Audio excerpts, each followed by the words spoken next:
Hey babe, I'm Brooke Jean, licensed therapist, coach, mama, and your straight talking guide to ditching the pressure and living a life unperfected.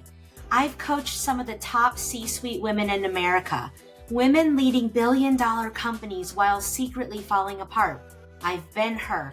I blend psychology, neuroscience, and energetics with lived experience to help high-achieving women actually heal, so that they can access their infinite energy, creativity, and vitality. If you're a perfection-obsessed woman who's checked every damn box, career, family, house, 401k, but still feels low-key dead inside, you're in the right place. Here, we rip off the good girl mask, call out the BS, and build a life that actually feels like yours. We talk healing, we talk revealing, we talk rising, and we do it raw, real, and unfiltered. This is the Unperfected Pod. And so now I'm speaking both on my podcast and on my Instagram live because, again, I've been percolating on this topic for months and weeks and days, and I still don't have the perfect words, but it's time for me to at least start speaking and using my voice. And I have a feeling this is one of those conversations that you can't repeat, right? So we're going to put it in a couple places. So the energy in the world is effing intense. Okay. I think that is for sure something we can all agree on right now. Thank you, Sarah. I'm so glad to see you too, babe. We need to catch up. The energy out there is intense. Now, if you're not somebody who's like is familiar with energy or speaks the language of energy, how this might be showing up for you is you can feel the tension. Your anxiety is maybe at an all-time high right now. You may be feeling it in your body. Like I have a rash that I just cannot effing get rid of right now. It might be affecting you in your fatigue, your sleep patterns, your irritability. You're seeing it behaviorally. You're seeing the state that the world is in and the heaviness of things. You're seeing that in people that are fighting, like on the road and in the Starbucks and on social media.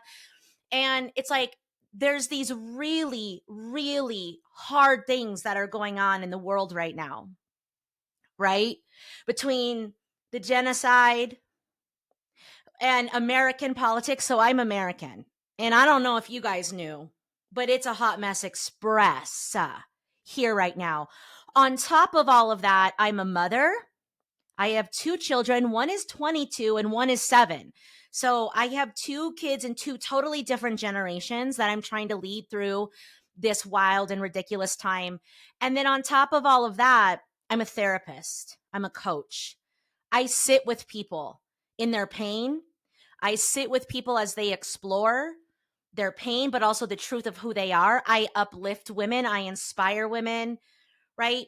And then, there's one more fun little piece to the crazy puzzle that is Brooke Jean. I'm also an empath and a highly sensitive person.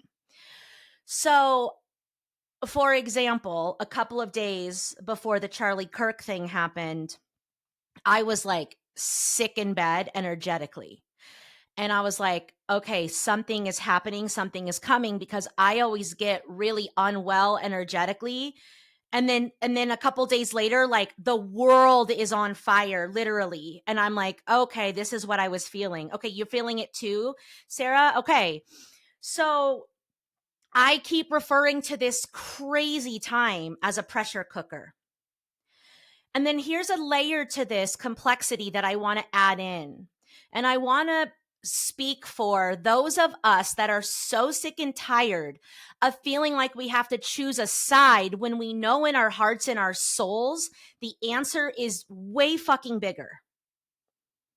Way fucking bigger. I am so sick of feeling like, am I religious or non-religious? Am I Democrat or Republican? Am I, for this or against this? And I'm starting to understand why that's always triggered me. Because maybe you're like me and you've always kind of been on the middle, like in the middle. Like I can see where Republicans are coming from, and I can see where Democrats are coming from. I can always see all sides to everything because I'm an empath and I feel compassion and I understand that humans do crazy shit because we're all just trying to survive, and I'm not perfect. So I don't judge a lot of things.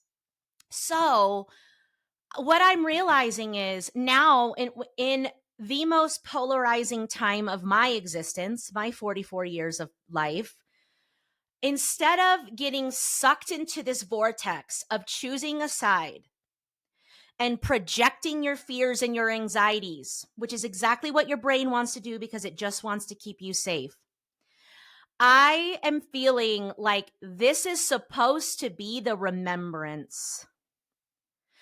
At this time, we are supposed to be remembering what's important, who we really are, why we're really here. Okay? The religious conversation, I'm sick of it. If your religion encourages you to hate your neighbor, honey, you are misinterpreting the actual teachings of Jesus. Sorry, not sorry. Jesus was not, this is one type of person I'm going to protect. And if you think that people shouldn't be able to have freedom of speech, you're also the problem. And so this is what we need to do, friends. This is what we need to do. Because I fall on all sides, different sides depending on the damn issue. Also, surprising, just because I'm a therapist and lean a little liberal does not mean all the things that people want to assume about that. Here's my invitation. Here's what I'm playing with. And when I'm playing with something, I share it with the world. Whether they're going to like it or not, that's not my concern. I feel like if I'm feeling this, there's no way I'm the only one. There's millions of people right now who are so lost, so hurt, so exhausted by the hate and the war and the crimes and the this and the that, and yet don't want to fall into old patterns and blame it on one person or one body of people, or, like, I'm done doing the same old shit we've been doing for generations, because newsflash, it ain't working, yo. So here's what I'm doing, and here's my recommendation. We've got to start challenging everything. Why are we doing it that way? Why are we believing that? Why are we trusting that man? Why are we giving our power away to the government? Why are we paying for this? Why are we just bending over for that? Why are we continuing to, instead of use our God-given gifts, our psyches, our bodies, and our energy, why are we not using, and our intuition and our connection to the divine, why are we not using our gifts to find new and better solutions? So if this crazy time has you withdrawing back into a category of structure that limits your heart, your love, your ideation, your dream ability, that's not what we're doing anymore. That's what hate is designed to do. It's built on fear so that you all get back to your corners so that the rich people can still keep running the show. In case you haven't figured that out, that's what's happening, okay? So what if,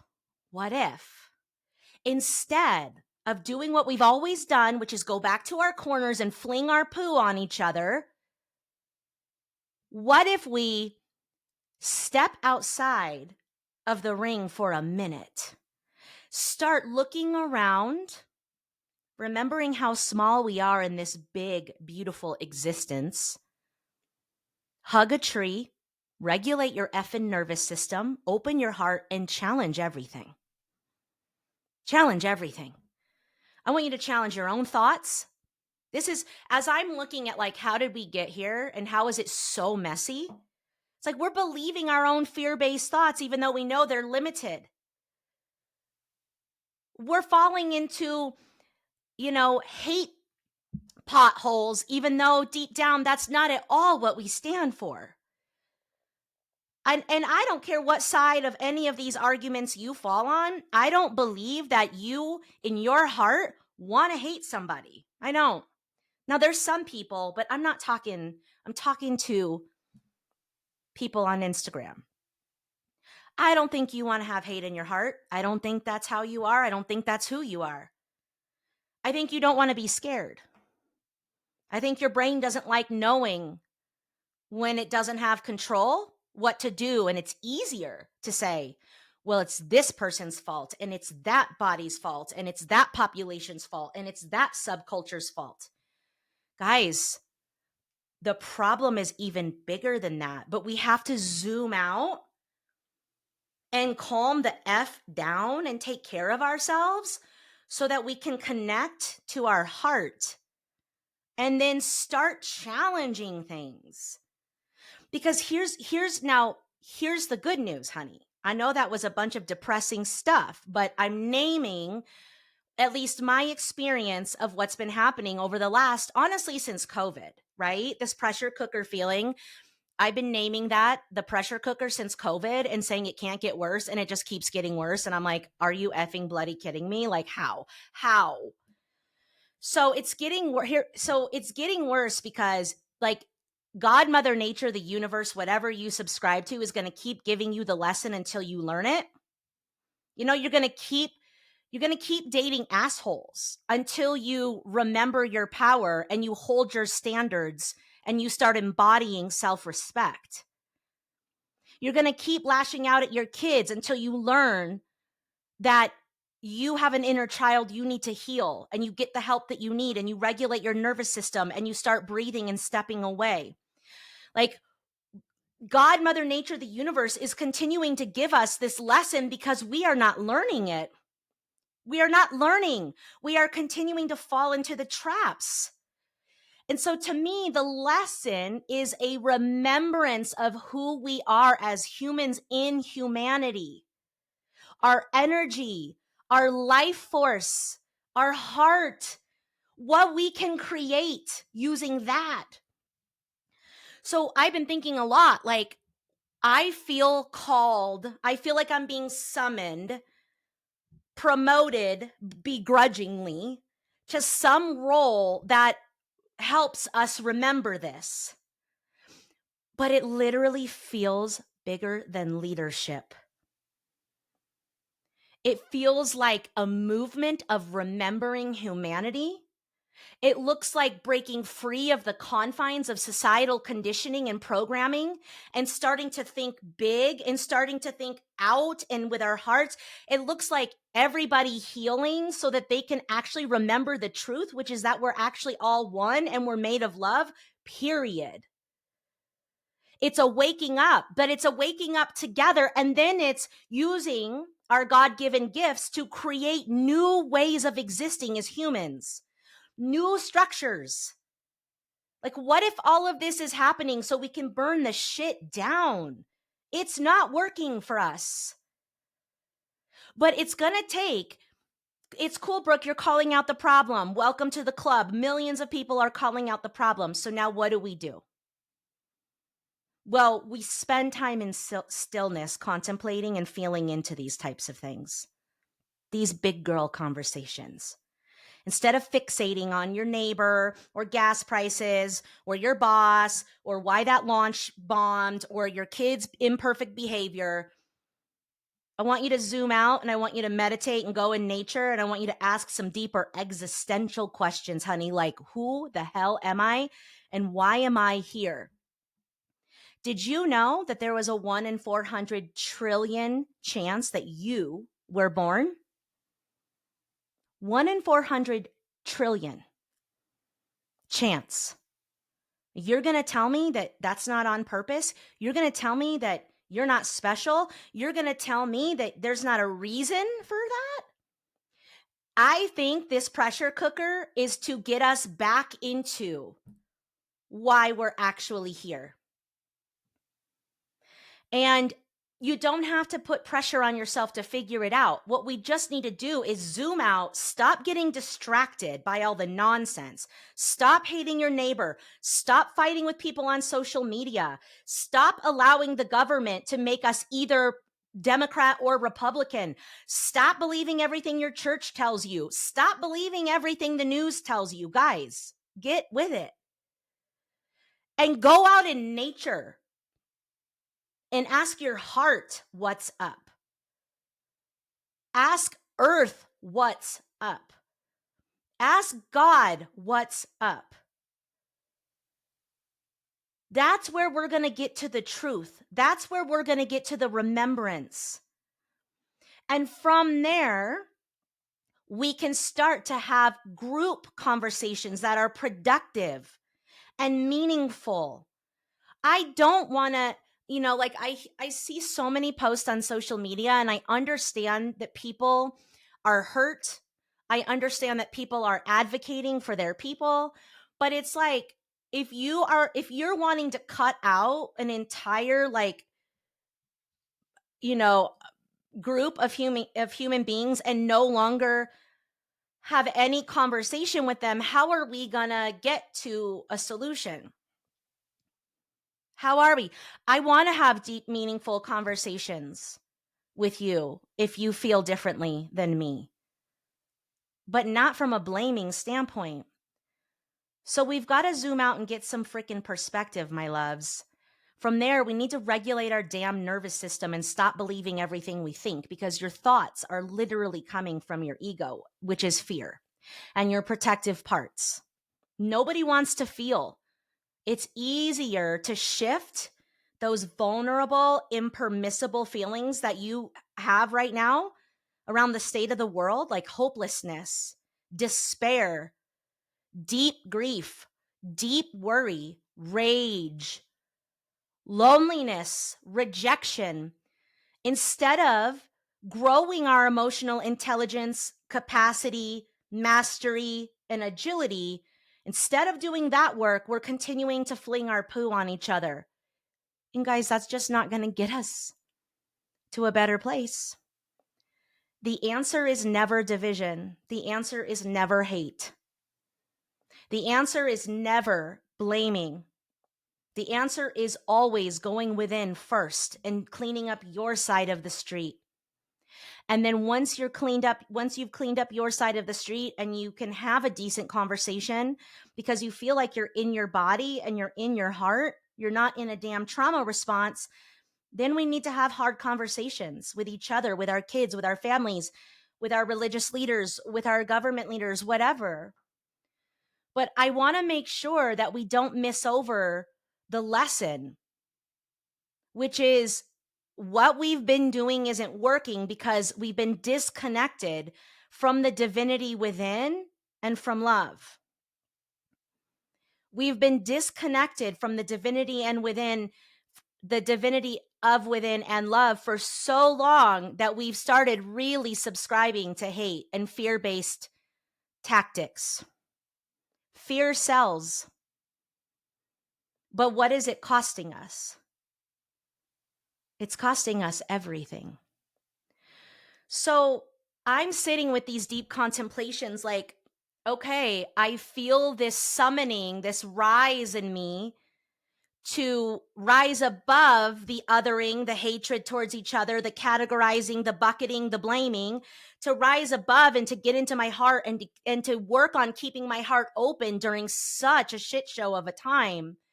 And from there, leading others with compassionate hearts home to themselves and their divinity so that we can build new systems of existing in the world, whether it is how we parent, how we relate, how we create, how we run organizations, how we do governments, how we do, international political things, all of it. It all needs a rebrand, bro. In your business, you rebrand every 3 to 5 years. Please tell me why our government has not rebranded. If you're a business owner or you've ever run operations in a business, if you were to just zoom out and look at American politics as a business, would you not feel like we need to just swipe it clean and rebuild? Like we've really lost the plot. We've really lost the vision. And now all we're doing is misinterpreting each other and playing games. And in the meantime, the public, the American public, is getting more poor, more sick, more unwell. I'm done with it. I'm done with it. So we got to wake up. We got to zoom out. We got to take a deep freaking breath. And we got to clean up our side of the street. And if you've been feeling this call towards something bigger, like it's bigger than leadership is what it feels like in my body. I can't name it yet. I don't know that I'll ever have a name other than an energetic movement toward unity, a remembrance of our divinity and love, an innovative approach at doing life, right? And here's the last thing I'm going to say, and I'm going to have a lot more to say about this as it unfolds. To me, it's not surprising that we are going through this pressure cooker. We are going through this massive upheaval and this sensation that I'm feeling about taking like leadership to the next level. It's not surprising that that is all happening at the exact same time as this AI revolution. Like things are a changing, honey. And that's what gives me hope. On the days when I hold pain for my clients and then I go to TikTok and I start to see all the hate, I have to zoom out and be like, okay, if this is happening for us, what's the lesson and what's the assignment and what are we doing? And where is this what is this getting us to? And then that gives me hope again. But continuing to blame each other keeps us in the victim energy, which doesn't do, and that's not where we create from. That's not where we create from. So we're going through this massive upheaval as we are also bringing on these new technologies that are going to seriously change our lives and how we do everything. There's some people saying that the AI revolution is going to change the way that we exist and work more than the industrial revolution did. And so when I think about, okay, if that's happening, then how can I be a positive impact? How can I catch this wave? How can I help others? How can I be in service? How can I stay heart open? How can I be somebody that my kids can look back and they're proud of me? Even if I get it wrong, even if I'm wrong, even if I don't have the right information, even if I say something that offends someone, I'm going to tell you right now, it's going to be imperfect. But the intention is good. And I would like to see you and everyone else and anyone who sees this different than me, I would like to see you in your good intention and hold you in your power versus getting distracted by all the messy things that we're doing behind the scenes to cope with a really bizarre time to be alive. I also want to say this doesn't take away from the actual devastation that is happening to communities internationally right now. That is real. It is devastating. It is tragic. It is not okay. So we will ride waves of grief. We will ride waves of rage. We will ride waves of confusion and functional freeze and all of the normal human responses to such catastrophes that, by the way, our system was never designed to have a front row seat to this much stuff. But we do. So we're real triggered and we're taking it out on each other. So this is not to minimize the real pain that many people in the world are going through right now. But it's also not to over-identify with that pain, because if I don't stay healthy, then I can't help the little circle, this little circle of life that I have. That's me and my kids and their communities, and my husband and his community, and my clients and their communities. I have to be my best for this little ripple that I can bring. And if I can stay heart open, I know that that's a good thing. Even if I never figure out all the answers and It's not like you need to run out and be president tomorrow. Just opening your heart during this time will make a bigger difference than you can ever even imagine. So that's my riff on what I see happening in the world right now and the division that I feel like we're trying to be pulled back into, and what I think the call is instead. It is to zoom out. It is to rise above. It is to connect. It's to remember our humanness and our divinity, and to create new systems and ways of existing that are more in alignment with love, harmony, peace, not the devastation that we're seeing. I know that grossly undercomplicates a very complex series of things. But if we don't start now, then what? If we don't say it, then what? If we don't take a baby step, then what? And what I'm not going to do is do nothing and then fall back into my category or bucket that society wants me to be in and then blame my neighbor because they're different. I'm not doing that anymore. That's not getting us a result. So use your energy wisely, my love.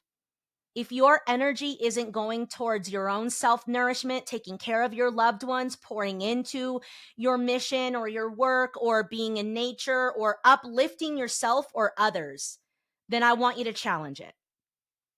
And I want you to challenge how we're doing everything.